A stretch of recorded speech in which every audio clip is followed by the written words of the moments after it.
No final da festa de casamento da minha filha, peguei num guardanapo de linho branco da mesa e escrevi algo rapidamente com a mão a tremer. As letras saíram tortas, quase ilegíveis, mas cada palavra ardia com a urgência do que eu acabara de descobrir. Chamei o empregado de mesa com um gesto discreto e sussurrei-lhe ao ouvido com a voz embargada: "Entregue isto à minha filha discretamente. O principal é que o meu genro não veja." Ismael, esse era o seu nome. Notou a minha expressão de pânico absoluto. O suor frio na testa, a forma como os meus dedos apertavam o seu braço com desespero. Mas quando a minha filha Leonor finalmente leu o que escrevi, o rosto dela empalideceu como se o sangue tivesse abandonado o corpo. Ela agarrou a mão de Ismael com força e os olhos encheram-se de puro terror, enquanto dizia com a voz sufocada: "Ajude-me!" Estas duas palavras mudaram tudo.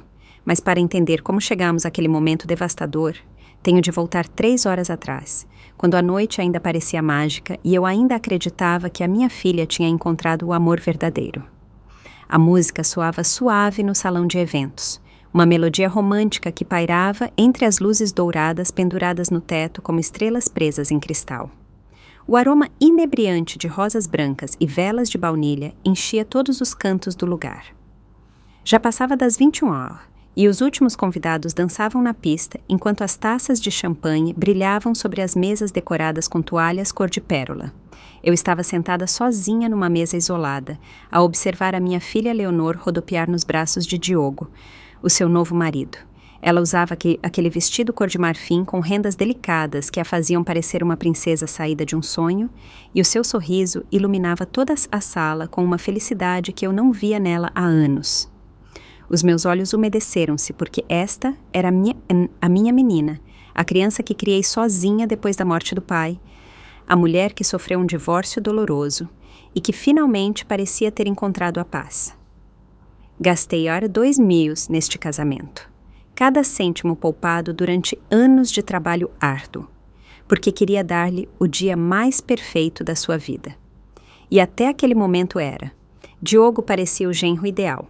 Alto, elegante, com aquele fato preto impecável que o fazia parecer um galã de cinema, sempre sorridente, sempre atencioso, sempre sabendo exatamente o que dizer para nos fazer sentir especiais. Tinha conquistado Leonor em 6 meses vertiginosos e 3 meses depois já estavam noivos. Tudo foi tão rápido que às vezes eu sentia vertigens a tentar processar a velocidade do romance, mas ele parecia genuinamente apaixonado. Chamava-me Rosa com respeito e carinho. Trazia-me flores todos os domingos. Perguntava pela minha saúde. Ajudava-me com os sacos do mercado quando vinha visitar. Leonor estava mais radiante do que nunca ao lado dele, rindo de forma leve e despreocupada como não fazia desde antes do primeiro casamento. Eu só queria vê-la feliz de novo. Por isso, aceitei tudo sem fazer muitas perguntas. Por isso, ignorei aquela sensação incômoda no meu estômago, sempre que Diogo olhava para a nossa casa com olhos calculistas ou quando as suas pupilas brilhavam estranhamente ao ouvir falar da herança que o meu marido me deixou. Pequenos sinais que descartei como paranoia de mãe superprotetora. Mas as mães sempre sabem quando algo não está bem. Sempre. Eram quase 23 quando decidi ir à casa de banho retocar a maquilhagem. O salão de eventos era enorme, com corredores longos decorados com espelhos antigos e cortinas cor de champanhe. Caminhei devagar, porque os meus sapatos me magoavam depois de tantas horas de pé. A música ouvia-se abafada à medida que me afastava do salão principal. Os corredores estavam quase vazios, apenas algumas pessoas dispersas a fumar perto da saída ou a falar ao telefone. Passei junto à cozinha e ouvi o ruído de pratos e as vozes do pessoal a trabalhar. Ismael estava entre eles, a supervisionar que tudo corresse bem. Era um homem jovem, talvez com 30 anos, com um rosto amável e movimentos eficientes. Durante toda a noite, o tinha visto trabalhar com dedicação silenciosa, garantindo que cada detalhe estivesse perfeito. Não sabia, naquele momento, que Ismael se tornaria o meu único aliado quando tudo desabasse. Continuei a caminhar em direção à casa de banho que ficava no final do corredor, mas então ouvi vozes masculinas que vinham de uma pequena sala de estar reservada aos noivos. A porta estava entreaberta e uma fresta de luz amarela escapava para o corredor escuro. Reconheci imediatamente a voz de Diogo. Falava num tom completamente diferente do que usava conosco, mais frio, mais calculista, desprovido daquela falsa ternura que sempre mostrava. Parei de repente. Algo no meu interior disse-me que devia escutar. Aproximei-me devagar, prendendo a respiração, e fiquei colada à parede, junto à porta. O meu coração começou a bater tão forte que temi que pudessem ouvi-lo. Tudo saiu perfeito, Ricardo. A velha está completamente convencida de que a amo. Era a voz de Diogo, mas soava trocista, cruel, nada parecida à voz doce que usava com Leonor e comigo. As minhas pernas começaram a tremer. Agarrei-me à parede para não cair. Já tens acesso às contas? Perguntou outra voz masculina que presumi ser a desse tal Ricardo. Diogo soltou uma risada seca e respondeu: Ainda não, mas é questão de dias. A estúpida da Leonor já assinou os papéis do casamento e amanhã mesmo vou convencê-la a colocar tudo em nome dos dois. Diz que a mãe tem mais de 200 mil poupados, mais a casa que vale facilmente outros 300 mil. €500 mil, irmão. €500 mil por aguentar uma mulher aborrecida mais uns meses. Senti como se alguém me tivesse espetado uma faca no peito. As palavras de Diogo ecoavam na minha cabeça como sinos de funeral. Não conseguia respirar, não conseguia mover-me, não conseguia processar o que estava no ouvir. E a mãe? Perguntou Ricardo com tom casual, como se estivessem a falar do tempo.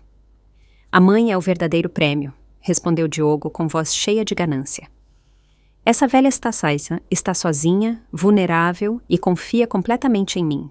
Assim que tiver o poder legal sobre as finanças da Leonor, vou convencer a Rosa a investir o dinheiro dela num negócio que tenho preparado.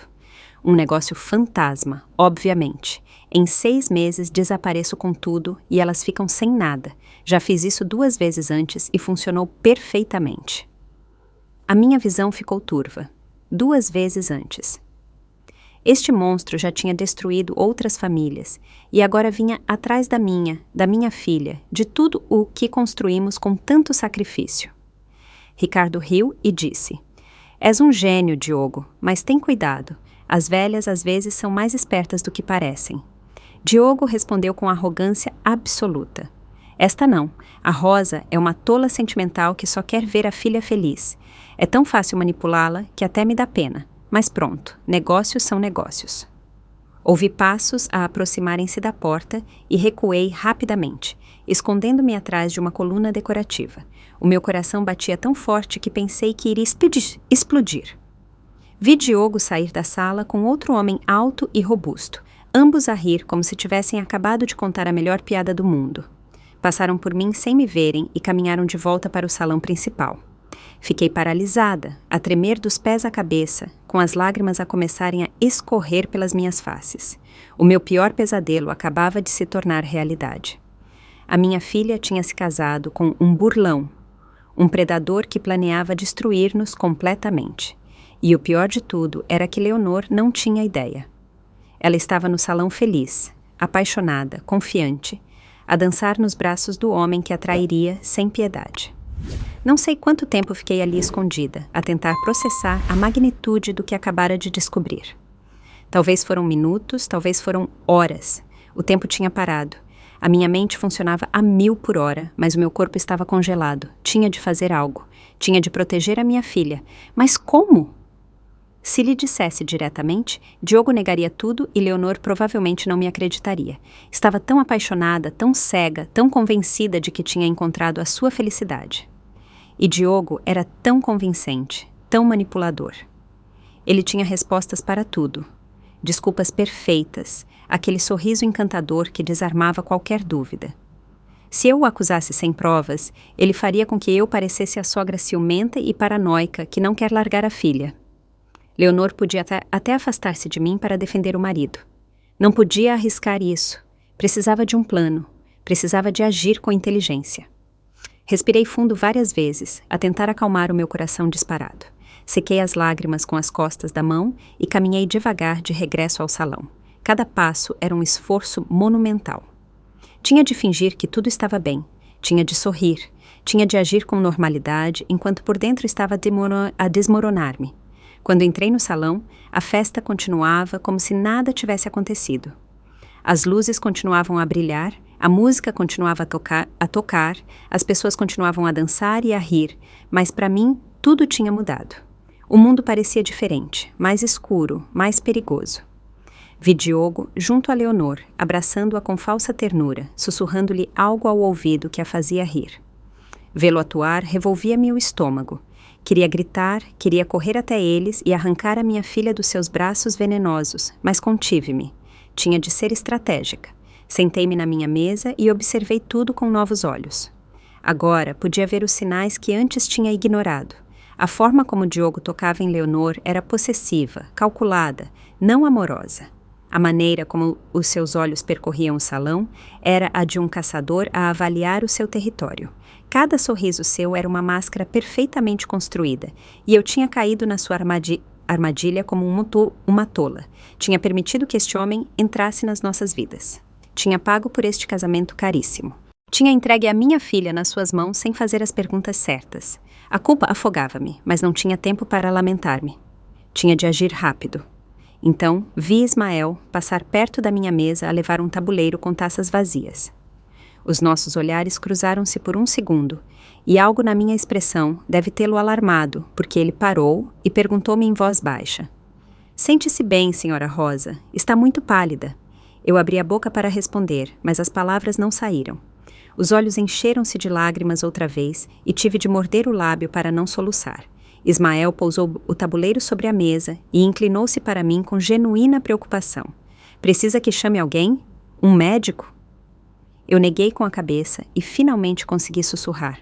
Preciso de ajuda. A minha filha está em perigo. Estas palavras soaram dramáticas, até loucas, mas era a verdade mais pura que tinha dito em toda a minha vida. Ismael franziu a testa confuso e perguntou: que tipo de perigo? Olhei em redor para me certificar de que ninguém nos estava a ouvir e contei-lhe tudo em frases entrecortadas e desesperadas. Contei-lhe sobre a conversa que tinha ouvido, sobre os planos de Diogo, sobre o dinheiro, sobre as outras vítimas. Ismael escutou com atenção absoluta e a sua expressão passou da confusão ao alarme e depois à determinação. Aquele canalha, murmurou Ismael, apertando os punhos.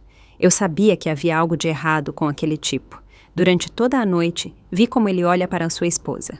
Não é o olhar de um homem apaixonado, é o olhar de alguém que está a atuar. As suas palavras deram-me um alívio estranho, porque significavam que eu não estava louca, que os meus instintos não me tinham falhado. O que faço? Perguntei com a voz quebrada. Se disser a Leonor agora mesmo, Diogo negará tudo e ela não me acreditará. Mas se não fizer nada, amanhã será tarde demais. Ele vai convencê-la a assinar papéis, a dar-lhe acesso a tudo. Ismael pensou por um momento, os olhos movendo-se rapidamente enquanto processava a situação. Então disse: tende a tirar daqui esta noite, antes que partam para a lua de mel, antes que ele tenha oportunidade de a manipular mais. Mas tende o fazer de forma que pareça natural, que não levante suspeitas. Senti-me desesperada, mas a minha mente estava em branco. Como? Como atiro daqui sem que Diogo se aperceba?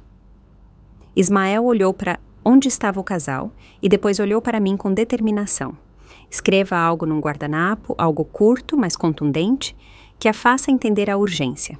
Eu entrego-lhe discretamente e ajudo-a a sair pela cozinha.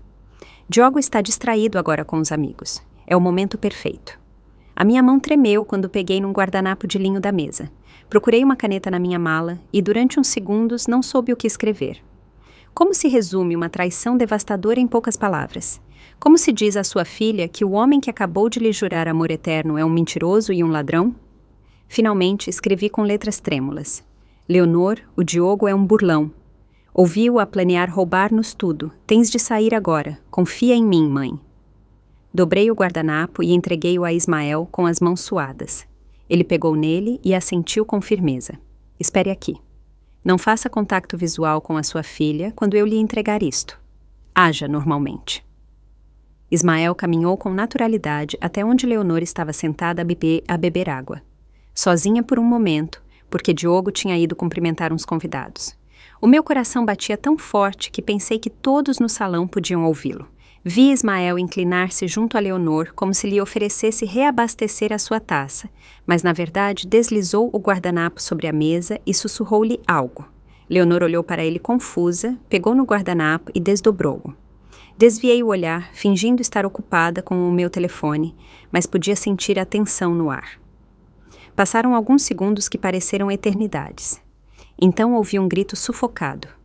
Levantei o olhar e vi Leonor de pé com o rosto completamente pálido, a segurar o guardanapo com as mãos a tremer. Os olhos dela procuraram os meus através do salão e neles vi confusão, medo e algo mais, talvez o início da compreensão. Ismael estava junto a ela, a falar-lhe em voz baixa e urgente. Leonor olhou para onde estava Diogo, que continuava distraído a conversar e a rir com um grupo de homens. Depois olhou para o guardanapo de novo, depois para mim, depois para Ismael. Pude ver o momento exato em que tomou a decisão. Agarrou a mão de Ismael com força, com desespero, e disse alto o suficiente para eu ouvir da minha mesa: "Ajude-me." Estas duas palavras atravessaram o ruído da festa como uma faca. Algumas pessoas próximas viraram-se a olhar confusas. Ismael agiu rápido, pegou-lhe no braço com firmeza, mas gentileza, e disse-lhe: "Venha comigo rápido." Começaram a caminhar em direção à cozinha, mas Leonor cambaleava. As pernas mal a sustentavam.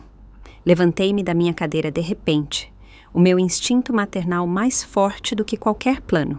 Corri até eles e peguei no outro braço de Leonor, ajudando a sustentá-la. "O que se passa aqui?" Ouvi a voz de Diogo atrás de nós, cheia de falsa preocupação. "Leonor, amor, estás bem?" Leonor virou-se para ele com os olhos cheios de lágrimas, e por um segundo pensei que ela iria correr para os braços dele, que iria acreditar nele em vez de acreditar em mim. Mas então ela deu um passo atrás, afastando-se dele, e disse com a voz trêmula: "Não te aproximes." A expressão de Diogo mudou subtilmente. Apenas por uma fração de segundo a máscara caiu e vi nos seus olhos algo frio e calculista. Mas imediatamente voltou a sorrir com preocupação e disse: "O que se passa, meu amor? Estás a sentir-te mal? É por causa do champanhe." Aproximou-se dando passos seguros, mas Leonor recuou mais, agarrando-se a mim e a Ismael. "A minha filha não se sente bem", disse eu com voz firme, embora por dentro estivesse aterrorizada. "Vou levá-la para casa para descansar." Diogo olhou para mim e nos seus olhos vi um brilho de raiva mal contida. "É a nossa noite de núpcias, Rosa. Eu tomo conta da minha esposa." A forma como disse minha esposa soou possessiva, ameaçadora. "Ela quer ir comigo", respondi, sustentando o seu olhar, embora as minhas pernas tremessem. Agora a tensão era tão espessa que podia ser cortada com uma faca. Alguns convidados tinham parado de dançar e olhavam-nos com curiosidade. Diogo estava encurralado. Se fizesse um escândalo, levantaria suspeitas. Se nos deixasse ir, perderia o controle da situação. Finalmente, Diogo cedeu, mas o seu sorriso tornou-se tenso e forçado. Está bem. Se a Leonor precisa de descansar, claro, mas eu vou convosco." Começou a dar um passo na nossa direção, mas Ismael interpôs-se com subtileza e disse: "Senhor, tenho de informá-lo que há um problema com o pagamento dos serviços do evento. O gerente precisa de falar consigo urgentemente no escritório. São só uns minutos." Diogo olhou para ele com desconfiança evidente. "Agora, neste momento?" Ismael assentiu com expressão séria e profissional. "É sobre um encargo adicional de Euro 3.000 que não estava no orçamento original. Se não for resolvido esta noite, não poderão levar os presentes nem as decorações." Era uma mentira brilhante. Diogo apertou o maxilar, claramente frustrado, mas o dinheiro era a sua fraqueza. Não podia ignorar algo relacionado com dinheiro. "Está bem", disse finalmente com tensão na voz. "Mas Leonor, amor, ligo-te daqui a 10 minutos. Descansa um pouco e depois vamos para casa juntos." "Sim." Aproximou-se para a beijar, mas ela virou o rosto e o beijo acabou na sua bochecha. Vi o brilho de fúria nos olhos de Diogo, mas ele disfarçou-o rapidamente. Virou-se e caminhou em direção ao escritório com passos rígidos. No momento em que desapareceu da nossa vista, Ismael sussurrou: "Tem de ir embora já. Quando ele descobrir que foi mentira, teremos no máximo 5 minutos." Caminhamos rápido em direção à cozinha, praticamente a arrastar Leonor, que parecia estar em estado de choque. Os cozinheiros e empregados de mesa olharam-nos com surpresa. Mas Ismael fez-lhes um gesto de que tudo estava bem. Saímos pela porta traseira que dava para o estacionamento de serviço. O ar frio da noite bateu-me no rosto e ajudou-me a clarear um pouco a cabeça. "O meu carro está do outro lado", disse, à procura das chaves na minha mala com as mãos a tremer. Leonor parou de repente e agarrou-me pelos ombros com força. Os seus olhos estavam vermelhos de tanto chorar e a sua voz saiu quebrada quando perguntou: "Mãe, diz-me que isto é um pesadelo. Diz-me que não é verdade o que escreveste." Olhei-a diretamente nos olhos e, com toda a firmeza que consegui reunir, disse-lhe: "Ouvi tudo, meu amor. Ouvi o Diogo a falar com outro homem. Ele planeou tudo. O romance, o casamento, tudo foi para nos roubar. Já o fez antes com outras mulheres." Leonor levou as mãos à boca e soltou um soluço lancinante. "Não pode ser, não pode ser. Ele ama-me. Ele disse-me que me amava." Os seus joelhos cederam e tive de assegurar para que não caísse no chão. Ismael interveio com urgência. "Senhoras, tem de se mexer. Ele vai vir a qualquer momento." Ele tinha razão. Não havia tempo para processar a dor agora. Isso viria depois. "Leonor, olha para mim", disse, pegando no rosto dela entre as minhas mãos. "Sei que dói, sei que é horrível, mas tens de ser forte agora. Temos de ir embora antes que ele nos alcance." Leonor assentiu entre soluços, limpando as lágrimas com as costas da mão, estragando a sua maquilhagem perfeita. Corremos em direção ao meu carro, um sedã antigo, mas confiável, que estava estacionado na terceira fila. Abri as portas com o comando e ajudei Leonor a subir para o banco do pendura. Ismael fechou a porta e olhou para mim com seriedade. "Vão para longe esta noite, para a casa de um familiar, um hotel noutra cidade, qualquer lugar onde ele não as possa encontrar facilmente, e amanhã de manhã vão à polícia." Agarrei-lhe a mão com gratidão. "Obrigada. Não sei o que teríamos feito sem o senhor." Ele assentiu e disse: "Cuidem-se e guardem esse guardanapo. Pode servir como prova de que vocês suspeitavam de algo." Subi para o carro, liguei o motor com as mãos a tremer e saí do estacionamento o mais rápido que pude, sem chamar atenção. Pelo espelho retrovisor, vi Ismael a regressar a correr para a cozinha. O meu coração batia tão forte que sentia que ia explodir. Leonor chorava em silêncio ao meu lado, abraçando-se a si mesma, ainda com aquele lindo vestido de noiva que agora parecia um disfarce cruel. Conduzi sem rumo fixo durante vários minutos, apenas a afastar-me do local. A pôr distância entre nós e aquele monstro. As ruas estavam quase vazias àquela hora da noite. As luzes dos postes passavam como flashes laranja através das janelas. Leonor finalmente falou com a voz quebrada. "Como pude ser tão estúpida? Como é que não me apercebi?" Estendi a mão e apertei a dela. "Não és estúpida, meu amor. Ele é um profissional. Sabe exatamente como manipular, como ganhar a confiança. Eu também caí. Eu também acreditei nele." Ela negou com a cabeça e as lágrimas continuaram a cair. "Mas eu casei-me com ele. Mãe! Casei-me com ele há apenas umas horas. O que vou fazer agora?" Não tinha respostas fáceis para essa pergunta. Só sabia que tínhamos de nos manter a salvo. Peguei no meu telefone e marquei o número do Hugo, o meu amigo de longa data que trabalhava como inspetor na Polícia Judiciária, PJ. Atendeu ao terceiro toque com a voz sonolenta. "Rosa, o que se passa? Estás bem?" A preocupação na sua voz fez-me sentir um pouco mais segura. "Hugo, preciso de ajuda urgente. A Leonor está em perigo. O marido é um burlão e temos de nos esconder esta noite." Houve um silêncio breve do outro lado da linha, e depois Hugo respondeu com a voz completamente acordada e alerta. "Vem para aqui da minha casa agora mesmo. Não vás para a tua casa. Estás a ouvir-me? Ele saberá onde vives. Vem direta para cá." Deu-me a sua morada e desliguei. Mudei de rota imediatamente, dirigindo-me para a zona norte da cidade onde Hugo vivia. Leonor tinha parado de chorar, mas agora estava num estado de choque silencioso, a olhar em frente com os olhos vazios. "Leonor, fala comigo", disse-lhe com suavidade. "Diz-me algo, o que for." Ela piscou lentamente e com a voz quase inaudível disse: "Devia ter te ouvido quando disseste que tudo estava a ir muito rápido. Devia ter visto os sinais. Mas estava tão sozinha, mãe.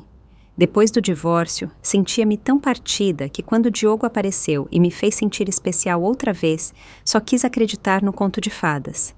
O meu coração partiu-se ao ouvir a dor na sua voz. Não é culpa tua, meu amor.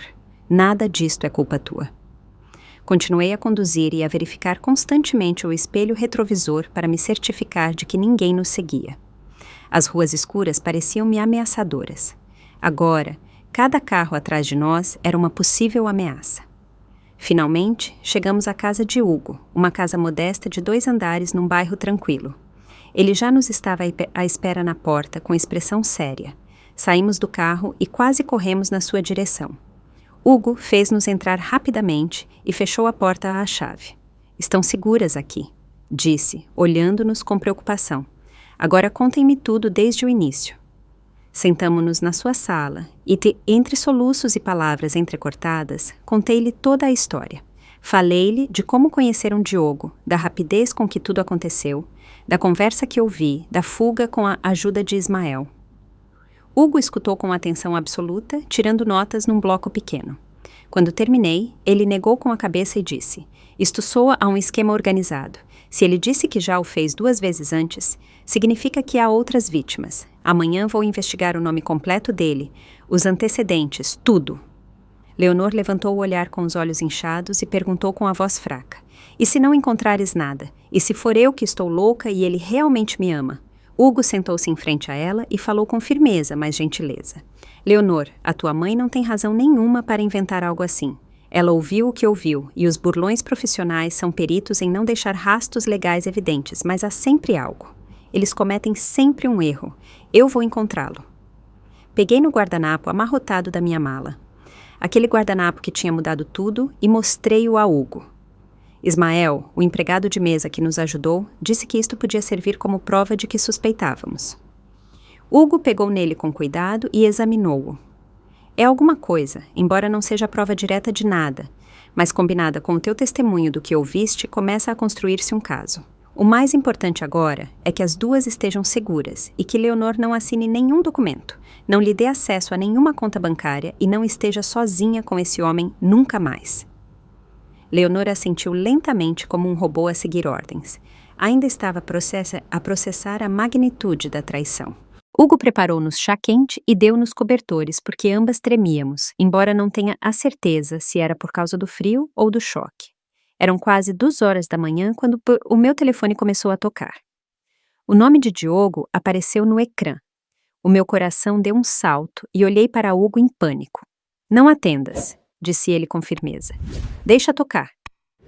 O telefone tocou e tocou até que finalmente parou. 30 segundos depois, começou a tocar de novo. E depois outra vez, e outra vez. Diogo ligou 15 vezes seguidas. Depois começaram a chegar as mensagens de texto. Li-as com as mãos a tremer. "Leonor, amor, onde estás? Estou preocupadíssimo. Rosa, por favor, atende. Preciso de saber se a Leonor está bem. Não percebo o que aconteceu. Eu disse algo de errado? Fiz algo que vos incomodou? Por favor, digam-me onde estão. Estou desesperado."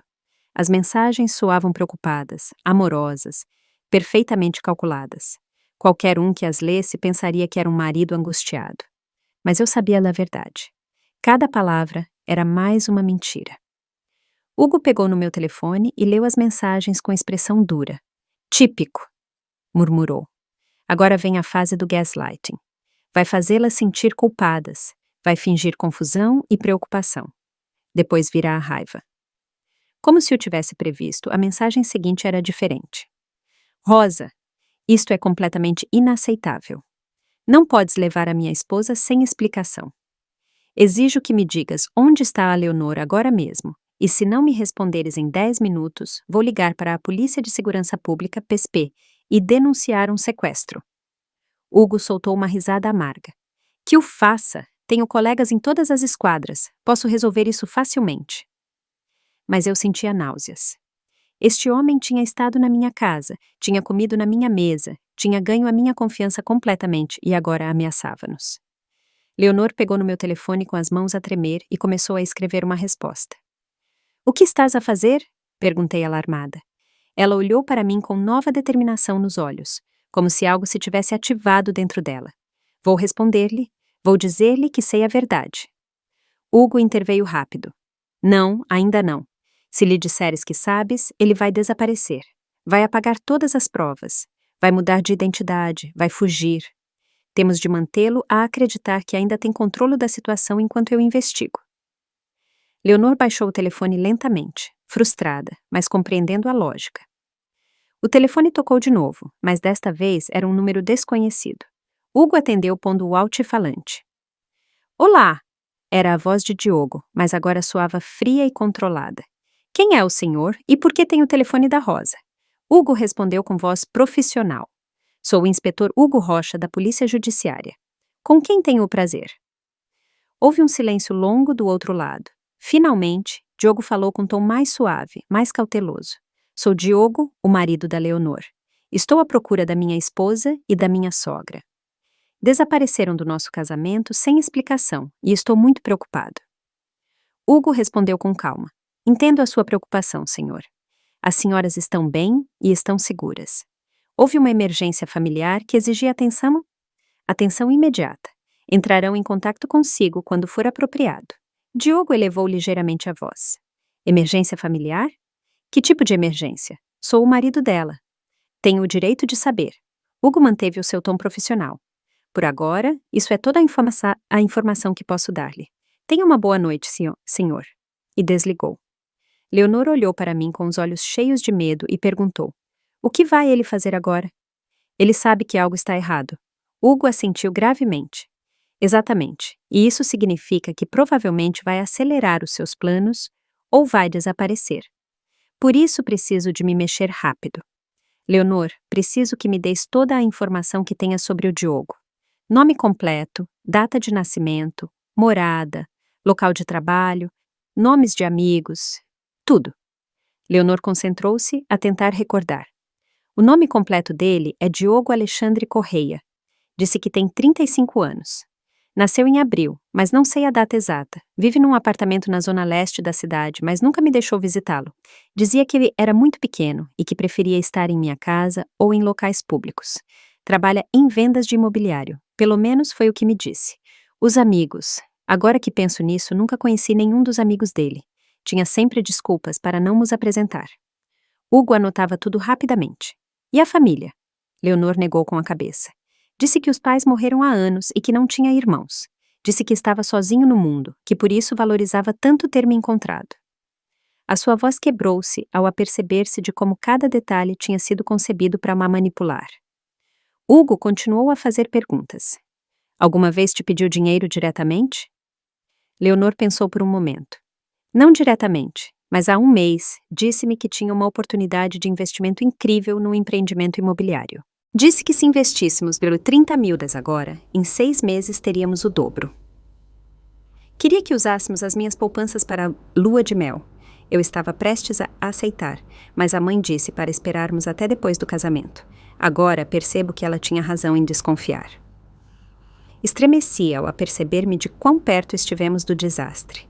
Se eu não tivesse insistido em esperar, Leonor já teria perdido 30 mil taales. Hugo fechou o bloco e disse: vou começar a investigar agora mesmo. Tenho contactos que podem procurar em bases de dados mesmo a esta hora. As duas tentem dormir um pouco. Há 2 quartos lá em cima, podem usar qualquer um. Amanhã cedo vamos à esquadra e apresentamos uma queixa formal.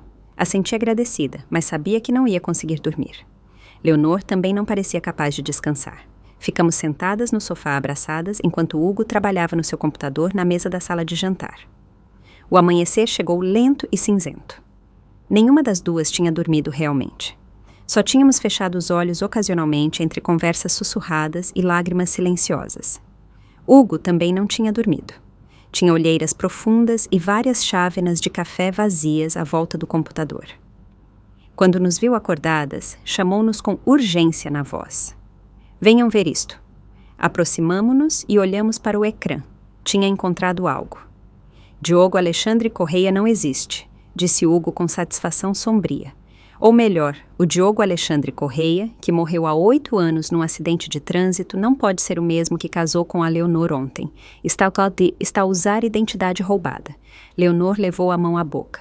Então, nem sequer sei o nome verdadeiro dele. Hugo continuou. Mas encontrei algo mais. Procurei em relatórios de fraudes semelhantes nos últimos 5 anos.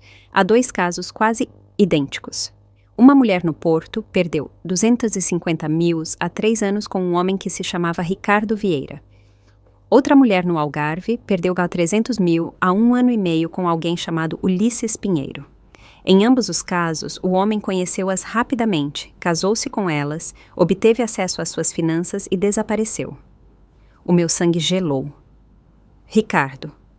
Esse era o nome do homem com quem Diogo falava naquela sala. Esse é o nome que ouvi, disse com a voz trêmula. Diogo estava a falar com alguém chamado Ricardo no salão de eventos. Disse que já tinha feito isto 2 vezes antes. Tem de ser a mesma pessoa, apenas a mudar de nome de cada vez. Hugo assentiu com expressão sombria. Exatamente. E vejam isto. Abriu outra janela no computador, mostrando fotografias desfocadas de vigilância. Consegui contactar um colega no Porto que trabalhou no primeiro caso. Enviou-me estas fotos do suspeito. A qualidade não é excelente, mas olhem para os traços faciais, a altura, a compleição. Inclinei-me para o ecrã e o meu estômago revirou. Era ele, sem sombra de dúvida. Era Diogo, um pouco mais jovem nas fotos, com um corte de cabelo diferente e sem a barba que tinha agora, mas definitivamente era a mesma pessoa. Leonor soluçou ao vê-lo. É ele, meu Deus. É realmente ele. Tudo foi mentira desde o início. Hugo pôs uma mão reconfortante no seu ombro. Sinto muito, Leonor, mas esta informação é ouro. Agora, temos conexões com casos anteriores, temos um padrão estabelecido, temos vítimas anteriores que podem testemunhar. Este homem vai para a cadeia, mas eu sentia que algo não estava bem. Hugo, se ele já fez isto antes e se safou 2 vezes, por que é que não o apanharam? Por que é que não está já na prisão? Hugo suspirou pesadamente, porque é muito bom no que faz. Nos 2 casos anteriores, quando as vítimas se aperceberam da fraude, ele já tinha desaparecido completamente. Mudou de identidade, de cidade, de aparência. As transferências de dinheiro foram feitas para contas offshore impossíveis de rastrear.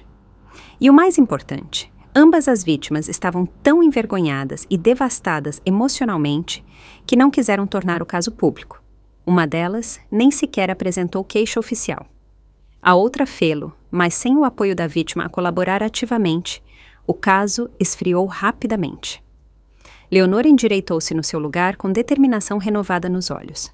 Eu não vou deixar que ele se safe. Eu vou testemunhar.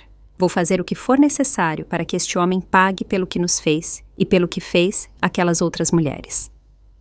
Senti-me orgulhosa da minha filha naquele momento. Apesar da dor devastadora, apesar da traição que lhe destroçou o coração, ela estava a escolher ser forte. Hugo sorriu com aprovação. É exatamente isso que preciso de ouvir, mas temos de ser estratégicos. Ele ainda não sabe que sabemos sobre a sua verdadeira identidade e os seus crimes anteriores. Pensa que estamos apenas assustadas ou confusas. Essa é a nossa vantagem. Nesse momento, o meu telefone vibrou com uma mensagem de texto. Era de um número desconhecido. Rosa, sou Ismael, o empregado de mesa de ontem à noite. Consegui o teu número do registro do evento. Preciso de falar contigo urgentemente. É sobre o Diogo. Mostrei a mensagem a Hugo, que imediatamente disse: liga-lhe, põe no altifalante. Marquei o número com as mãos a tremer e Ismael atendeu ao primeiro toque. Senhora Rosa, obrigado por ligar. Escute, algo muito estranho aconteceu esta manhã. Cheguei cedo ao salão de eventos para ajudar com a limpeza e encontrei o Diogo lá. Não devia estar lá. O evento terminou ontem à noite. Estava a rever as gravações das câmaras de segurança do salão. O meu coração começou a bater mais rápido. O quê? Ismael continuou com voz urgente. Sim, convenceu o segurança de que precisava de ver as gravações porque supostamente perdeu algo valioso, mas eu vi-o no monitor.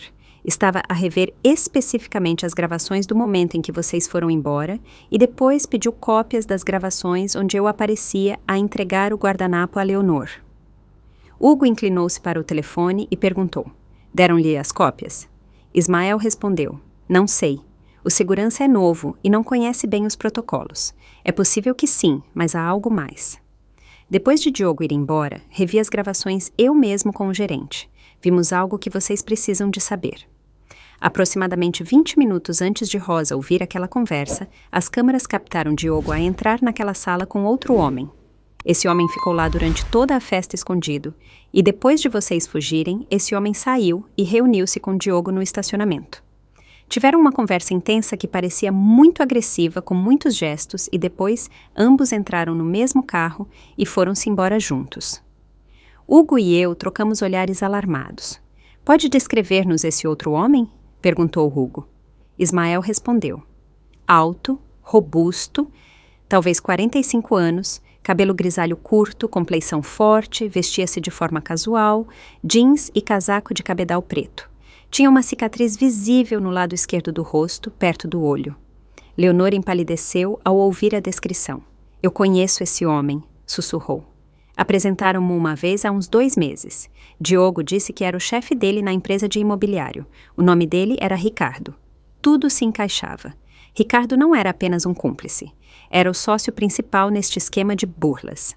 Provavelmente era o cérebro por trás de toda a operação, enquanto Diogo era o ator, o sedutor, o que fazia o trabalho sujo de ganhar a confiança das vítimas. Hugo falou com autoridade. Ismael, preciso que o senhor e o gerente do salão preservem essas gravações. Não as apaguem, não lhes toquem. São prova crucial. Vou enviar agentes esta tarde para as recolher oficialmente. Podem fazer isso? Ismael respondeu com firmeza. Claro que sim, já disse ao gerente que isto era sério. Ele está a cooperar completamente. Também temos as gravações de áudio das chamadas que Diogo fez do telefone do escritório ontem à noite. Ligou para alguém a 1h da manhã e falou durante 15 minutos. Não sabemos o que disse, mas temos registro da chamada e o número para onde ligou. Hugo escrevia furiosamente no seu bloco. Perfeito, é uma peça-chave neste caso, Ismael. Muito obrigado pela sua ajuda. Depois de desligar, Hugo olhou para nós com expressão séria. Isto está a ficar maior e mais perigoso do que pensei. Se Ricardo está envolvido e tem antecedentes de violência, o que suspeito por causa dessa cicatriz, então vocês as duas estão em risco real. Não é apenas um burlão solitário, é uma organização. E quando as organizações criminosas perdem dinheiro e controlo, podem tornar-se violentas. Um arrepio percorreu-me as costas. Leonor agarrou a minha mão com força. O que fazemos então? Perguntou com a voz pequena. Hugo levantou-se e começou a andar de um lado para o outro a pensar. Primeiro vamos à esquadra e apresentamos a queixa formal com toda esta informação. Segundo, vou solicitar um mandado de detenção imediata para Diogo com base no uso de identidade falsa e nos casos anteriores. Terceiro, vou pôr proteção policial nesta casa. E quarto, vocês as duas não saem daqui sem escolta até termos estes homens atrás das grades. Entendido? Ambas assentimos. A realidade da situação estava a cair sobre nós como toneladas de betão. Isto já não era apenas uma burla financeira. Estávamos potencialmente em perigo físico. Passamos as horas seguintes na esquadra da PJ a dar declarações detalhadas. Leonor teve de contar toda a história da sua relação com Diogo, cada detalhe íntimo e doloroso, enquanto uma inspetora tirava notas. Eu contei exatamente o que ouvi naquela conversa, palavra por palavra, a tentar não esquecer nenhum detalhe crucial. Assinamos documentos. Autorizamos o acesso às nossas contas bancárias para que pudessem ser monitorizadas por atividade suspeita e fornecemos fotografias de Diogo do casamento. Hugo coordenava com outros departamentos a fazer chamadas, a enviar e-mails, a construir o caso peça por peça. Por volta do meio-dia, recebeu uma chamada que o fez franzir o sobrolho gravemente. Desligou e olhou para nós com preocupação. Enviaram agentes para a última morada conhecida do Diogo. O apartamento que a Leonor mencionou está vazio, completamente vazio. Os vizinhos dizem que nunca o viram realmente viver lá. Só ia ocasionalmente, sempre por pouco tempo. Era uma morada falsa. Provavelmente só alugava para ter algo para mostrar se alguém perguntasse. Leonor fechou os olhos com dor. Nem sequer sei onde ele vive realmente. Não sei nada de verdadeiro sobre ele. Hugo continuou. Também verificamos o seu suposto local de trabalho, a empresa de imobiliário que mencionou. Não existe. A morada que deu corresponde a um edifício de escritórios, mas não há nenhuma empresa com esse nome registrada lá. Tudo era mentira. Cada morada, cada local, cada detalhe foi fabricado cuidadosamente. Eu sentia uma mistura de terror e raiva. Este homem tinha construído uma identidade completamente falsa, com um único propósito de destruir a minha filha. Quanto tempo tinha ele planeado tudo? Quanto tempo nos tinha estado a observar antes de se aproximar de Leonor? A ideia dava-me náuseas. Hugo pôs uma mão no meu ombro. Mas nem tudo são más notícias. Consegui contactar as vítimas anteriores. Filipa, a mulher do Porto, aceitou falar conosco por videoconferência. Diz que está disposta a testemunhar se isso significar que finalmente apanharão este homem. Alice, a mulher do Algarve, ainda está a considerar, mas parece mais aberta agora que sabe que não está sozinha, que há outras vítimas. Regressamos à casa de Hugo ao cair da tarde. Havia 2 agentes da PSP estacionados no exterior numa patrulha. A vigiar. Dentro de casa, Hugo configurou o seu computador para a videoconferência com Filipa. Quando a imagem apareceu no ecrã, vi uma mulher com aproximadamente 50 anos, com cabelo castanho e olhos tristes, mas quando falou a sua voz era forte e determinada. Vocês não sabem o quanto me alegra que o tenham descoberto a tempo, disse Filipa, olhando diretamente para Leonor. Eu não tive tanta sorte. Casei-me com ele. Vivemos juntos 6 meses e durante esse tempo ele convenceu-me sistematicamente a investir todo o meu dinheiro em negócios falsos.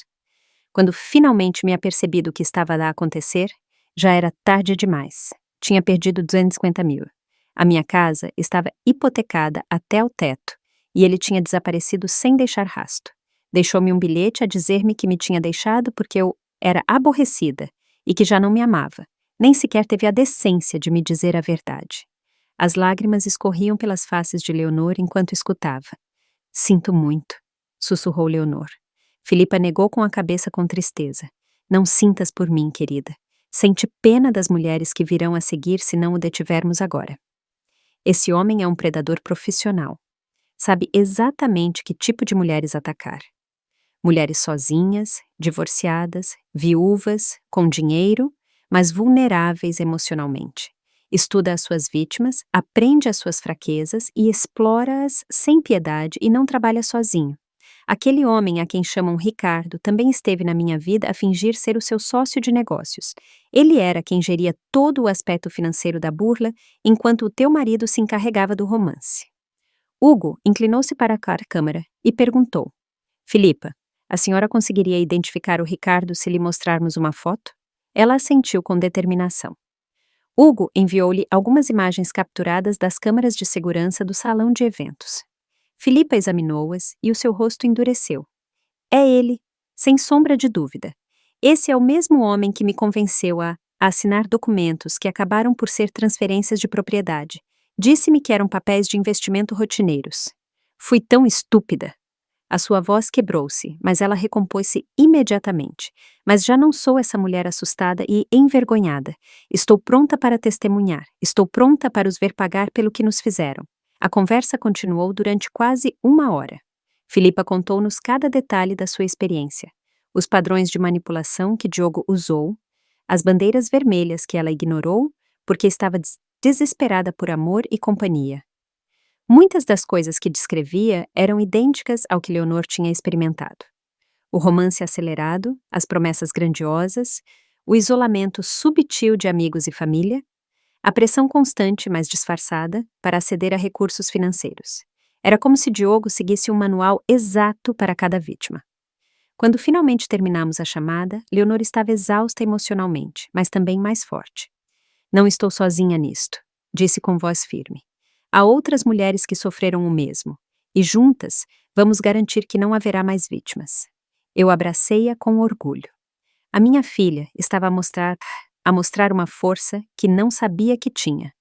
A dor tinha a transformado não numa vítima permanente, mas numa sobrevivente determinada a obter justiça.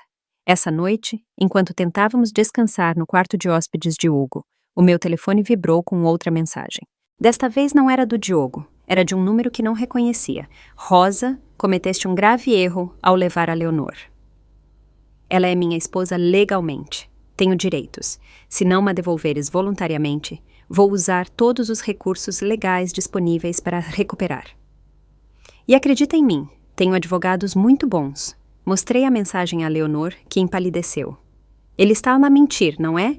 Não pode obrigar-me a voltar para ele. Desci as escadas rapidamente e mostrei a mensagem a Hugo, que ainda estava a trabalhar na mesa da sala de jantar rodeado de arquivos e documentos. Ele leu a mensagem e soltou uma risada amarga. Estava a tentar intimidá-las. Tecnicamente sim, estão casados legalmente, mas Leonor é uma adulta com plena capacidade de decisão. Ninguém a pode obrigar a viver com alguém contra a sua vontade. E assim que apresentarmos a anulação do casamento baseada em fraude e identidade falsa, esse casamento será nulo, como se nunca tivesse existido. Respirei com alívio, mas a mensagem tinha me perturbado profundamente. A ameaça implícita era clara. Hugo deve ter visto a minha expressão porque acrescentou: mas tens razão em preocupar-te. Esta mensagem indica que ele está a escalar. Já não está a fingir ser um marido amoroso e preocupado. Agora está a mostrar controlo e ameaça. Isso significa que provavelmente sabe que o seu plano falhou e está desesperado. Os criminosos desesperados são imprevisíveis e perigosos. Essa noite mal dormi. Cada ruído da casa me sobressaltava. Cada sombra que passava pela janela me parecia uma ameaça. Leonor também não conseguia dormir. Ficamos acordadas, a sussurrar no escuro, a tentar processar tudo o que tinha acontecido nas últimas 24 horas. Mal ontem ela tinha sido uma noiva radiante a dançar no seu casamento. Agora era uma mulher escondida na casa de um inspetor, a fugir do homem que jurava amá-la.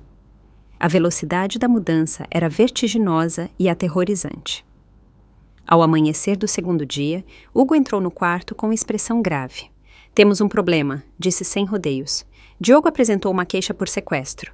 Está a alegar que a Rosa levou a Leonor à força contra a vontade dela e que está retida num lugar desconhecido. Leonor sentou-se de repente na cama. Isso é ridículo. Eu fui voluntariamente. Ele sabe disso. Hugo assentiu. Claro que sabe, mas está a jogar um jogo legal. Se conseguir gerar pressão e atenção oficial suficientes, pode complicar a nossa investigação.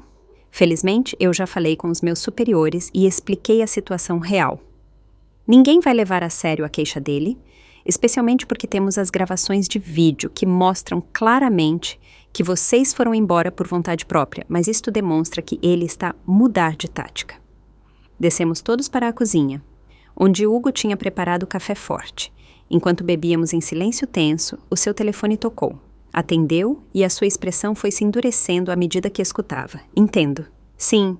Não, mantenham-no aí. Estou a caminho.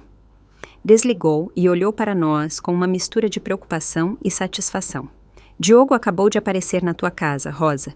Os vizinhos viram-no a tentar forçar a porta das traseiras. Chamaram a PSP e quando os agentes chegaram, ele alegou que só estava a tentar entrar na casa da sogra porque estava preocupado. Detiveram-no por invasão de propriedade e tentativa de entrada ilegal. Tem-no sob custódia agora mesmo. O meu coração deu um salto. Isso significa que está preso? Hugo negou com a cabeça. É uma acusação menor. Provavelmente soltam-no sob fiança daqui a umas horas, mas dá-me uma oportunidade de o interrogar oficialmente. E o mais importante, agora temos causa provável para solicitar um mandado de busca de qualquer propriedade associada a ele, obter os seus registros financeiros e começar a construir o caso criminal completo. Vestiu o casaco e acrescentou: vocês fiquem aqui, não saiam por motivo nenhum. Os agentes lá fora têm ordens estritas de não deixar entrar ninguém, exceto o pessoal autorizado. Vou parar a esquadra e vou enfrentar aquele canalha cara a cara. Depois de Hugo ir embora, a casa pareceu vazia e silenciosa. Leonor e eu sentamo-nos na sala de estar de mãos dadas à espera. As horas passavam lentamente. Cada minuto parecia uma eternidade. Por volta do meio-dia, o telefone de Leonor começou a tocar. Era o seu próprio telefone que tinha deixado esquecido na mala durante toda a fuga. Tinha-o desligado desde a noite do casamento, mas agora estava ligado e a tocar. O nome de Diogo aparecia no ecrã. Não atendas, disse-lhe rapidamente. Mas Leonor olhou para o telefone com expressão determinada.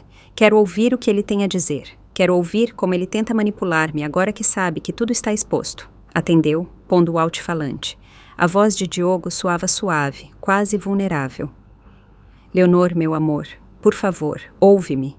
Não sei o que a tua mãe te disse, mas tudo é um mal-entendido terrível. Eu amo-te. Amo-te com todo o meu coração. Estes 2 dias sem ti foram um inferno. Por favor, só me dás a oportunidade de te explicar, de esclarecer tudo. Podemos resolver isto juntos. Leonor apertou a minha mão com força, mas a sua voz saiu firme quando respondeu. Diogo, já não tens de fingir. Sei quem tu és realmente. Sei o que planeavas fazer. Sei sobre a Filipa, sobre a mulher do Algarve, sobre todas as tuas mentiras. Acabou. Houve um silêncio longo do outro lado da linha. Quando Diogo finalmente falou, a sua voz tinha mudado completamente.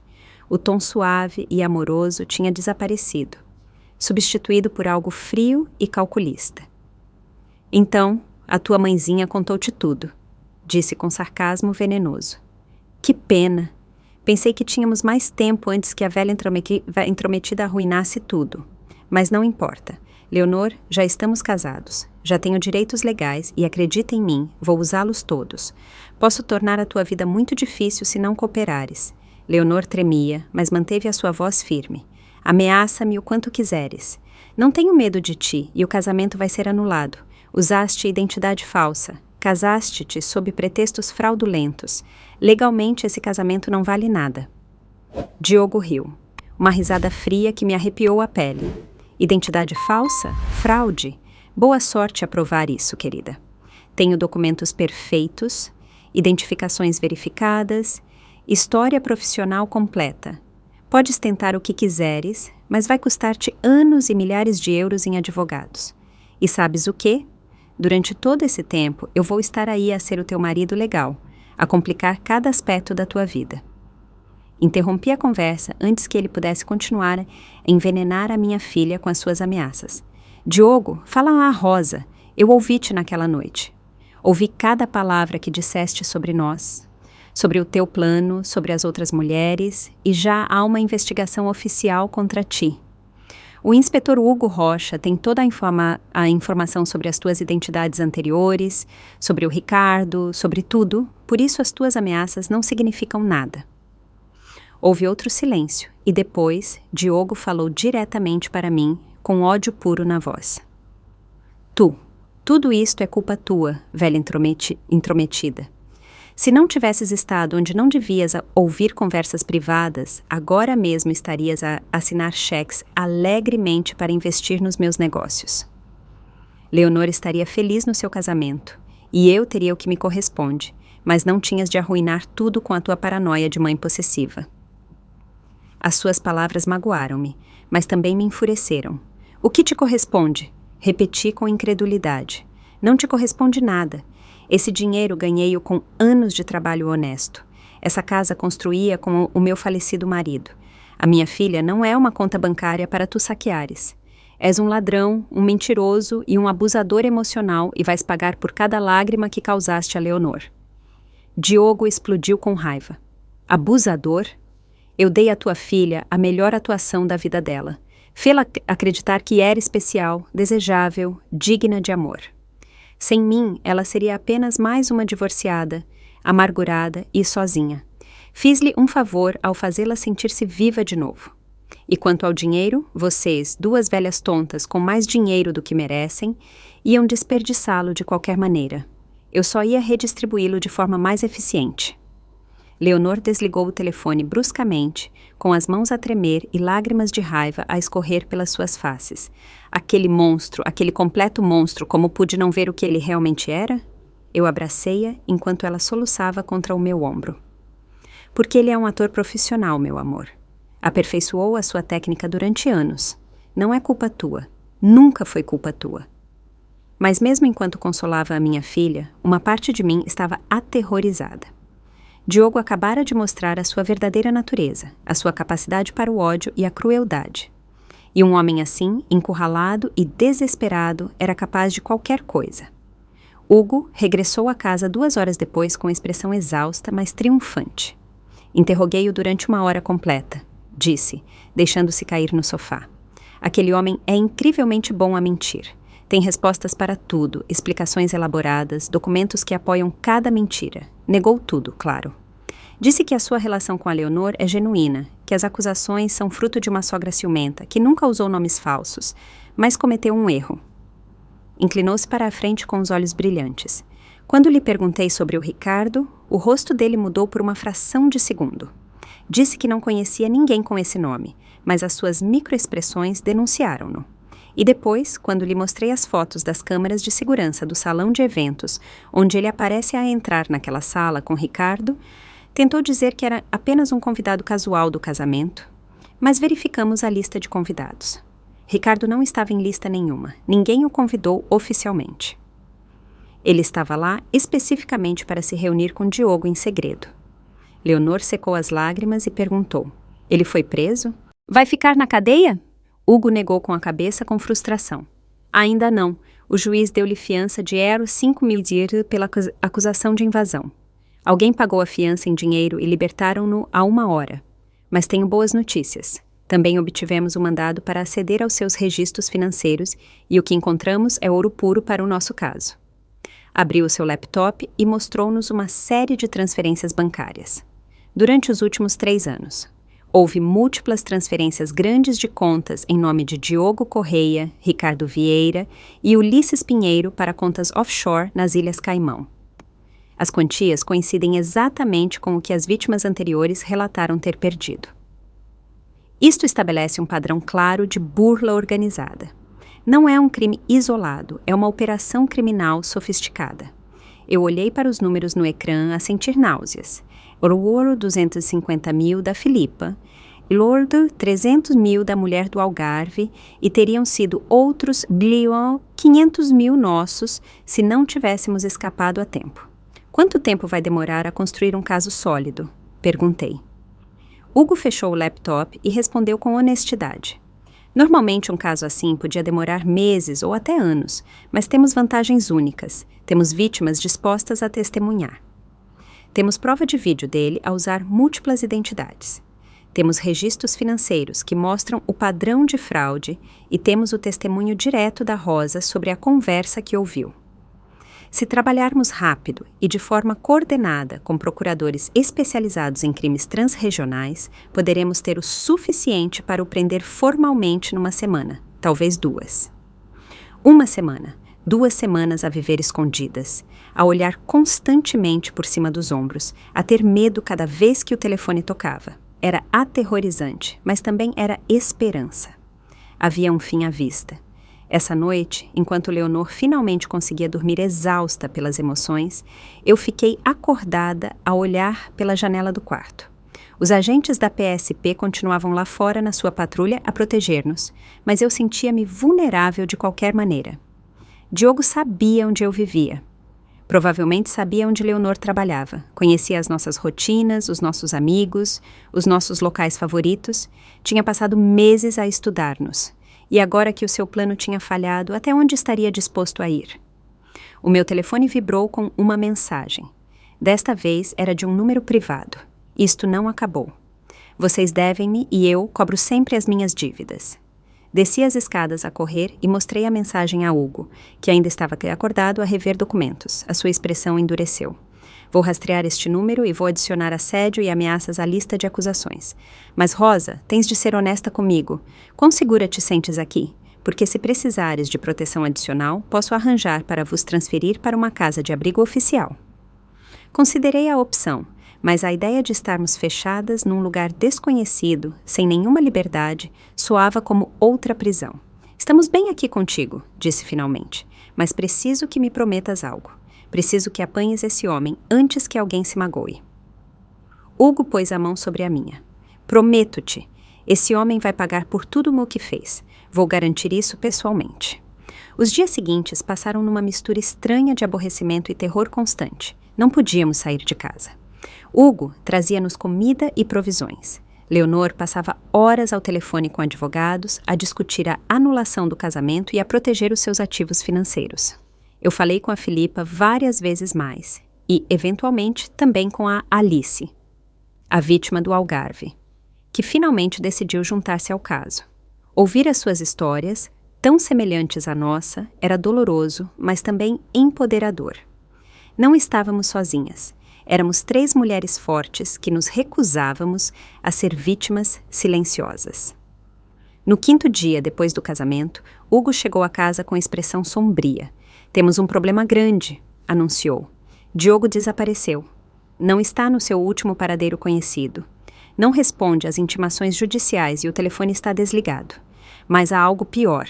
Ricardo também desapareceu e esta manhã a Filipa, no Porto, recebeu uma ameaça semelhante à que recebeste tu, Rosa. Alguém lhe enviou uma mensagem a dizer que pagaria por testemunhar. O meu sangue gelou. Ela está bem? Está segura? Hugo assentiu. Sim, já coordenei com a PSP local para lhe dar proteção, mas isto confirma o que temia. Diogo e Ricardo não estão a fugir, estão a escalar, estão a tornar-se agressivos, provavelmente porque sabem que as paredes estão a fechar-se sobre eles. Leonor empalideceu. O que significa isso para nós? Hugo olhou-nos diretamente nos olhos. Significa que temos de estar preparadas para o pior. Significa que estes homens podem tentar algo desesperado. Como se as suas palavras tivessem invocado o perigo. Nesse momento ouvimos um barulho forte no exterior, um estrondo de vidro a partir-se. Hugo sacou da arma imediatamente e ordenou-nos. Lá para cima. Agora, fechem-se na casa de banho e não saiam até eu vos dizer. Leonor e eu corremos escadas acima com o coração a palpitar violentamente. Ouvimos gritos no exterior, vozes dos agentes, mais ruídos de luta. Espreitei pela janela da casa de banho e vi uma cena de caos. Alguém tinha atirado uma pedra embrulhada em papel através da janela da patrulha. Os agentes tinham saído a correr atrás de uma figura que fugia pela rua escura. E no papel atado à pedra, havia uma mensagem rabiscada com marcador preto em letras grandes. Entreguem a Leonor, ou da próxima vez será pior. Leonor soluçou e eu abracei-a, enquanto ouvíamos os passos de Hugo a subir as escadas rapidamente. Hugo bateu à porta da casa de banho e disse com urgência: Sou eu, Rosa. Abri a porta, a tremer, e ele entrou com expressão furiosa. Os agentes perderam o sujeito. Correu demasiado rápido e conhecia o bairro muito bem, mas obtivemos algo. Uma das câmaras de segurança da casa vizinha captou o rosto dele por um segundo. Já estou a enviar a imagem para análise. Mostrou-nos o seu telefone. A imagem era desfocada, mas reconhecível. Era Ricardo. Ele está aqui, sussurrei aterrorizada. Está na cidade, sabe onde estamos? Hugo assentiu gravemente. Sim, e isso significa que Diogo provavelmente também está perto, mas isto também significa que estão desesperados e a cometer erros. Atirar aquela pedra foi um ato estúpido que nos dá mais provas contra eles. Ameaças diretas, assédio, intimidação de testemunhas. As acusações estão a acumular-se. Leonor sentou-se na borda da banheira com a cabeça entre as mãos. Não posso viver assim, mãe. Não posso estar escondida para sempre com medo de que a qualquer momento esse homem apareça. Tem de haver outra forma. Hugo ajoelhou-se em frente a ela e falou com voz firme, mas gentil. Vamos montar-lhes uma armadilha. Vamos usar esse telefone que te ligou para os rastrear e atraí-los para um lugar onde possamos prendê-los com todas as provas necessárias. Mas vai exigir que sejas corajosa, Leonor. Vai exigir que atues como isco. Eu interpus-me imediatamente. Não, absolutamente não. Não vou permitir que ponhas a minha filha em perigo. Hugo levantou as mãos em gesto de calma. Ouve-me completamente antes de decidires. A ideia é que Leonor lhe envie uma mensagem ao Diogo a dizer que quer falar, que está confusa, que talvez a mãe a manipulou. Pedir-lhe-á para se encontrarem num lugar público, digamos um café, mas o lugar estará completamente rodeado de agentes à paisana. No momento em que Diogo aparecer e disser algo incriminatório, o que sabemos que fará porque o seu ego não consegue resistir a gabar-se, prendê-lo-emos com toda a força de intervenção se for necessário. Leonor nunca estará realmente em perigo porque terá proteção invisível em todos os ângulos. Leonor levantou o olhar com determinação renovada nos seus olhos. Eu farei isso. Agarrei a mão dela desesperada. Não é demasiado arriscado? E se algo correr mal?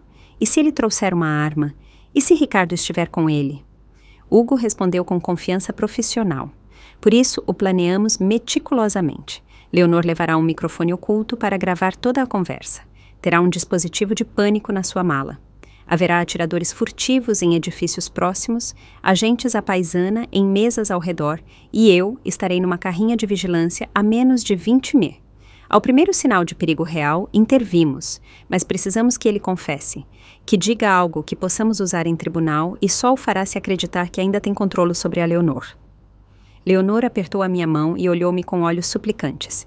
Mãe, tenho de fazer isto, não só por nós, mas pela Filipa, pela Alice e por todas as mulheres que poderiam ser as próximas vítimas dele se não o detivermos agora. Não posso viver com medo o resto da minha vida. Preciso de o enfrentar uma última vez e preciso de o ver cair. As suas palavras partiram-me o coração, mas também me encheram de orgulho. A minha pequena menina tinha se tornado uma mulher extraordinariamente corajosa. Engoli o meu medo e assenti lentamente. Está bem, mas com todas as precauções possíveis. E se em algum momento eu sentir que é demasiado perigoso, paramos tudo. De acordo? Hugo assentiu solenemente. De acordo. Agora vamos planear cada detalhe. Passamos o resto da noite e toda a manhã seguinte a preparar uma operação. Hugo coordenou com a sua equipa. Escolheu a localização perfeita, um café popular no centro, com múltiplos pontos de entrada e saída que podiam ser controlados facilmente, e ensaiou com Leonor exatamente o que dizer e como atuar. Colocaram-lhe um microfone minúsculo no colar que usava e um dispositivo de pânico disfarçado de porta-chaves na sua mala. Praticaram sinais de mão discretos que ela poderia usar se precisasse de ajuda imediata.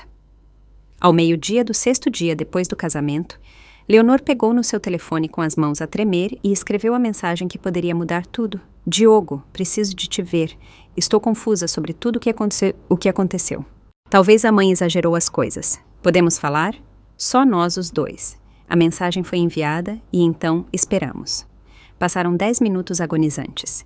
Depois o telefone de Leonor vibrou com uma resposta. Claro, meu amor. Sabia que irias entrar em razão. A tua mãe tem andado a envenenar-te contra mim, mas o nosso amor é mais forte que as mentiras dela. Onde e quando? Leonor respondeu com o nome do café e a hora. 3 da tarde. Diogo respondeu quase imediatamente. Lá estarei. Amo-te, Leonor. Tudo vai ficar bem, prometo-te. Ver aquelas palavras manipuladoras revolvia-me o estômago. Como se atrevia a continuar a brincar com as emoções da minha filha, mesmo agora? Hugo verificou todos os equipamentos uma última vez. Lembra-te, Leonor, mantenha a conversa o mais natural possível. Deixa-o falar. Que se gabe, que confesse. Os homens como ele não conseguem resistir a explicar a sua própria inteligência, assim que acreditam que ganharam, e grava cada palavra. Às 3 em ponto exatamente, Diogo apareceu. Viu caminhar pela rua com aquela confiança arrogante que sempre tinha tido, vestido impecavelmente com fato cinzento e sorriso encantador, como se nada tivesse acontecido, como se não fosse um criminoso procurado. Entrou no café e dirigiu-se diretamente para a mesa de Leonor. Da carrinha, podíamos ouvir tudo perfeitamente através do microfone de Leonor. Meu amor, disse Diogo com voz suave, cheia de falso alívio. Estava tão preocupado contigo. Vem cá. Estendeu os braços para a abraçar, mas Leonor manteve-se sentada rígida. Só te senta, Diogo. Precisamos de falar. Ele sentou-se em frente a ela, a estudá-la com aqueles olhos calculistas. Claro, fala comigo. Diz-me o que te disse a tua mãe para te pôr contra mim. Leonor respirou fundo e começou a atuação mais importante da sua vida. Ela disse que ouviu uma conversa, que estavas a falar com alguém sobre roubar o nosso dinheiro, que tudo foi um plano desde o princípio. Diogo fez uma expressão de choque perfeito, como se a acusação fosse a coisa mais absurda que tinha ouvido. O quê? Roubar-vos? Leonor, isso é ridículo. A tua mãe está com ciúmes da nossa felicidade. Não consegue aceitar que a filha cresceu e encontrou o seu próprio caminho. Provavelmente ouviu alguma conversa de negócios fora de contexto e a imaginação dela criou toda uma conspiração. Leonor fingiu duvidar, mordendo o lábio. Então, não estavas a planear nada de mal? Não há nada de verdade no que ela diz? Diogo pegou nas mãos de Leonor sobre a mesa com um gesto teatral de sinceridade. Meu amor, juro-te pelo que mais queiras que eu te amo genuinamente. Sim, é verdade que queria ajudar-te a investir o teu dinheiro sabiamente para que tivéssemos um futuro próspero juntos. Isso não é um crime. É ser um bom marido. E sim, tenho associados de negócios, incluindo o Ricardo, mas tudo é completamente legítimo e legal. A menção de Ricardo fez com que Hugo se inclinasse para o ecrã com atenção renovada. Bom trabalho, Leonor, murmurou. Continua a pressionar. Leonor retirou as suas mãos lentamente e perguntou. E quanto às outras mulheres? A mãe diz que fizeste isto antes com outras pessoas, no Porto e no Algarve. pela primeira vez, vi um brilho de irritação cruzar o rosto de Diogo. Outras mulheres? A tua mãe realmente tem andado ocupada em inventar histórias. Não há outras mulheres. Leonor? Nunca houve. Tu és a única. Mas a sua linguagem corporal tinha mudado subtilmente. Tinha se tornado mais tenso, mais defensivo.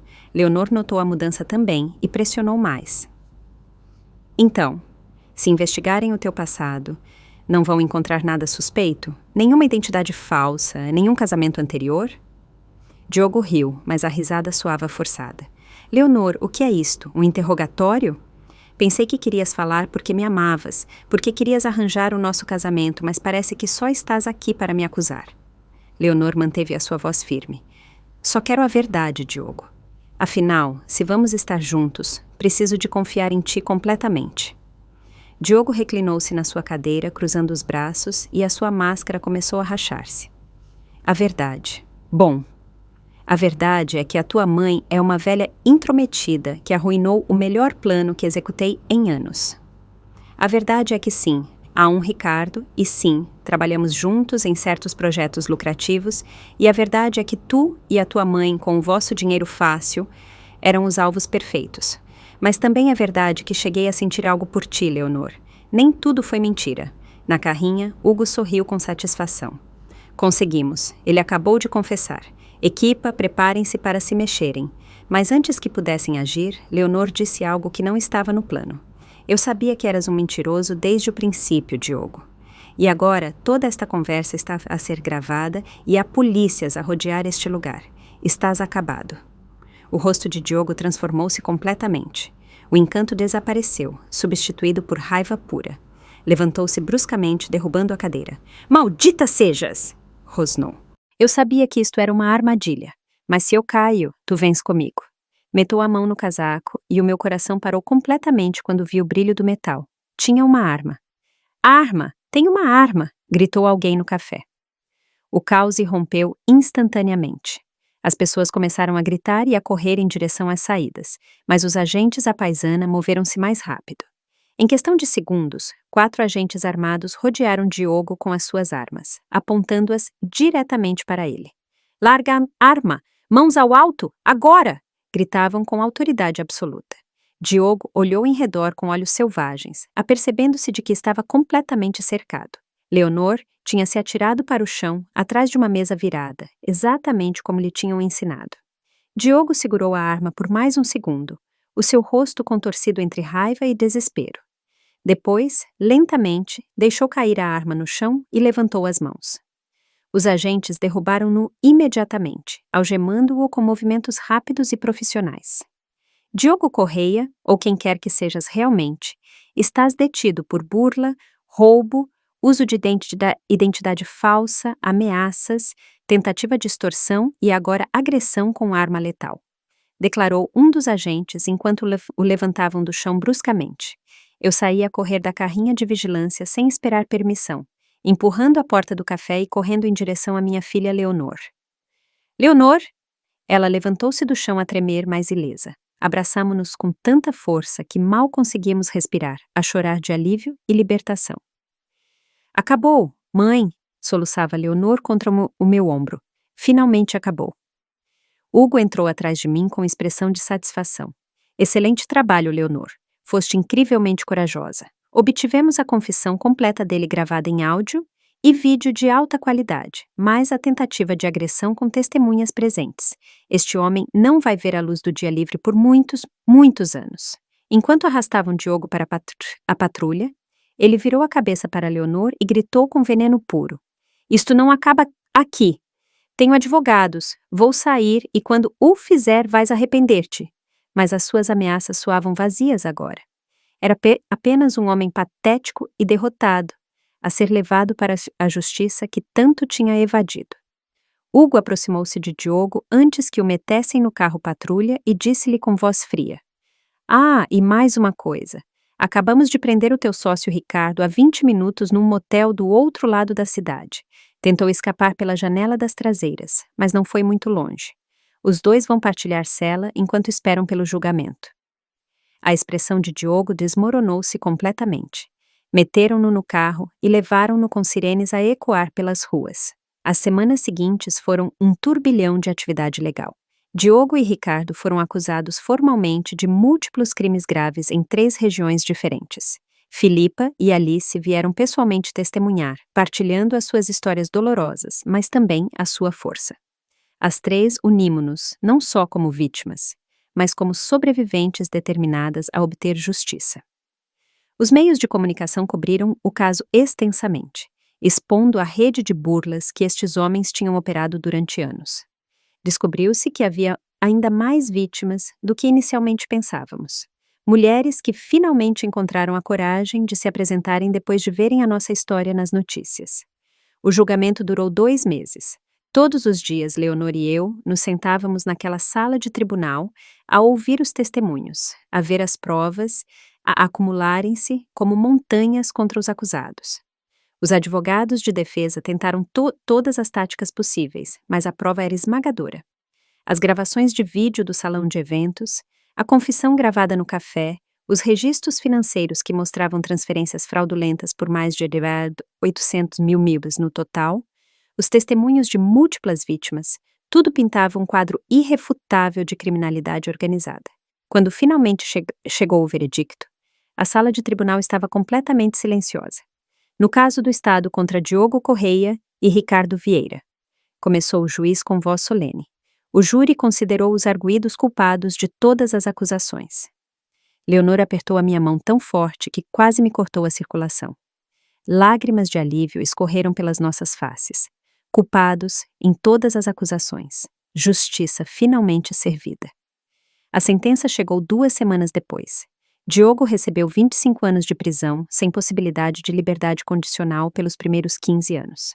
Ricardo recebeu 22 anos pelo seu papel como organizador e cúmplice. Além disso, foram ordenados a pagar restituição completa a todas as suas vítimas. Não se tratava do dinheiro. Tratava-se de que estes homens pagassem pela dor emocional que causaram, pelas vidas que destroçaram, pela confiança que traíram. Quando saímos da sala de tribunal naquele último dia, o sol brilhava com uma intensidade que eu não via há meses. Leonor respirou fundo o ar fresco e disse: "Finalmente posso respirar de novo, mãe. Finalmente sinto-me livre."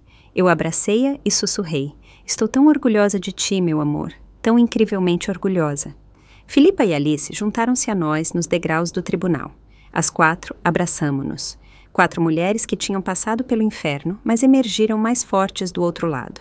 Os meses seguintes foram de cura lenta, mas constante. Leonor começou a terapia para processar o trauma emocional da traição. Eu também assisti a algumas sessões porque, a perceber-me de quão perto estivemos do desastre, me tinha afetado profundamente. A anulação do casamento foi aprovada rapidamente assim que se estabeleceu a fraude. Leonor vendeu o vestido de noiva e doou o dinheiro a uma organização que ajudava vítimas de burlas românticas. Era a sua forma de transformar algo doloroso em algo útil. Mas mais importante do que tudo isso, Leonor e eu ficamos mais próximas do que nunca. Tínhamos enfrentado juntas a pior provação imaginável e tínhamos saído vitoriosas. A nossa relação mãe e filha fortaleceu-se com um aço inquebrável forjado na adversidade. Ismael, o empregado de mesa que nos ajudou naquela noite crucial, tornou-se um amigo querido. Hugo também se tornou parte da nossa família alargada, um irmão protetor que nunca esqueceremos. 6 meses depois do julgamento, Leonor conheceu alguém novo. Desta vez foi diferente. Foi lento, cuidadoso, construído sobre bases sólidas de honestidade e tempo. Ela tinha aprendido os sinais de alerta, tinha desenvolvido instintos mais aguçados e, mais importante, tinha aprendido a valorizar-se a si mesma o suficiente para nunca mais aceitar migalhas de afeto disfarçadas de amor. Eu também aprendi as minhas lições. Aprendi a confiar nos meus instintos, a não ignorar os sinais de aviso, a entender que o verdadeiro amor nunca tem pressa nem segredos. Uma tarde de domingo, quase 1 ano depois daquela terrível noite de casamento, Leonor e eu estávamos sentadas no meu jardim a beber chá e a ver as flores que tínhamos plantado juntas a florescer com cores vibrantes. "Sabes o que é o mais estranho de tudo isto?" perguntou Leonor pensativamente. "Às vezes sinto-me grata por ter acontecido." Olhei para ela surpreendida. Ela assentiu com um sorriso suave. Não grata pela dor, mas grata porque me ensinou quem sou realmente. Descobri que sou muito mais forte do que pensava. Aprendi que posso sobreviver à traição mais devastadora e sair do outro lado completa. Levantei a minha chávena de chá e disse: um brinde então às lições aprendidas, à força descoberta e aos novos começos. Leonor chocou a sua chávena contra a minha com um sorriso genuíno. Aos novos começos, repetiu. E enquanto o sol se punha sobre o nosso jardim a pintar o céu com tons dourados, eu soube que tínhamos chegado ao outro lado. Às vezes os finais mais devastadores são realmente novos começos disfarçados. Às vezes perder tudo nos ensina o que realmente importa, e às vezes a maior traição nos leva a descobrir uma força que nunca soubemos que tínhamos. Aquele guardanapo amarrotado que escrevi em pânico naquela noite mudou o curso das nossas vidas. Salvou-nos da ruína financeira, mas mais importante, salvou-nos de anos de engano e dor. E no final deu-nos algo que nenhum dinheiro pode comprar, a certeza absoluta de que, juntas, mãe e filha, podemos sobreviver a qualquer tempestade. Porque o amor verdadeiro não manipula, não engana, não tem pressa. O amor verdadeiro protege, fortalece e permanece mesmo quando tudo o resto desaba.